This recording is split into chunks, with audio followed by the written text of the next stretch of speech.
हमको जेल में जाकर मिलने दिया, ये भी ठीक बात है, लेकिन हमने देखा कि वो सभी लोग बहुत ही हिम्मत से पेश आ रहे हैं। उनकी मानसिकता वही है जनता के साथ देने की, और धर्म के नाम पर कोई भेदभाव या संविधान को कुचलने की बात न हो इस देश में, इसलिए जन आंदोलन जारी रखने की।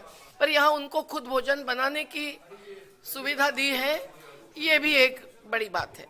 लेकिन हम चाहते हैं कि जेल का मैनुअल उनको दिया जाए और जेल के मैनुअल के जैसा हर जेल में कार्य चले, चाहे वो सफाई का हो, चाहे वो भोजन का हो, चाहे वो कागज देने का हो। हमने ये भी देखा कि वहाँ 7 लोग ऐसे हैं कि जो डिटेंशन कैंप के नाम पर जेल में है।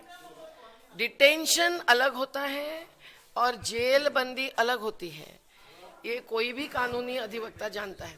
तो इसका विरोध करते हैं और अखिल गोगोई जी और उनके साथियों के साथ जो एनआईए की शोध प्रक्रिया चल रही है, जांच प्रक्रिया चल रही है, उस पर विश्वास करने लायक नहीं दिखती है हमको।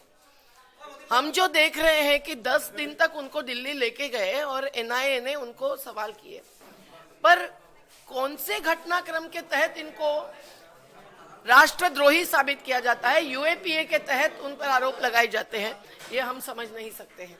इसलिए ये तो एक राजनीतिक साजिश सी दिख रही है और जांच प्रक्रिया लंबी चलाना, उनको अंदर रखना और उनके आंदोलन को खत्म करने की कोशिश करना, ये तो सत्ता जो करती है वो ही खेल यहाँ दिख रहा है। और उन्होंने कभी हिंसा का आधार लिया होता तो बहुत सारे लोग मारे जाते। यहाँ जो 5 लोग मारे गए, उनकी जांच और उस पर कार्यवाही कहाँ गई? और इनकी जांच कर रहे हैं, इनके कार्यालय की रेड कर रहे हैं।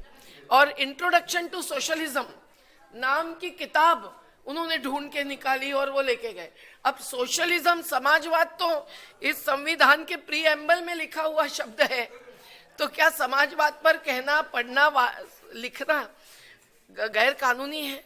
सीए का इशू एक अलग ही है, जो मजहब के नाम पर नागरिकता का मुद्दा है। वो तो अगर आगे बढ़ेगा तो देश में दंगे, हिंसा, विभाजन सब कुछ आगे बढ़ेगा जो संविधान के खिलाफ है। इनर लाइन परमिट की बात बाकी किसी राज्य में तो नहीं चली है, क्योंकि हमको तो लगता है कि वो प्रैक्टिकल साबित नहीं हो सकती है। आरक्षण की बात भी कभी शिवसेना ने उठाई थी कि मद्रास से आए हुए लोग महाराष्ट्र में, उनको नौकरियां नहीं देनी चाहिए, लेकिन वो कभी सफल नहीं हो पाई। जबकि देश एक है और बॉर्डर्स कोई अंतरराष्ट्रीय सीमा रेखा नहीं है, तो सबको रोकना या आरक्षित करना संभव नहीं है। पर अभी बोडो अकॉर्ड में, जिसकी बात किसी ने पूछी नहीं, उसे लगा जो मुद्दे रह गए वो अब पूछे जाएंगे, लेकिन बोडो अकॉर्ड में इन्होंने बोडो समुदाय को अगर 60% आरक्षण दिया है तो नॉन बोडो विरोध कर रहे हैं। तो ऐसे किसी भी आरक्षण के बदले संरक्षण देना चाहिए।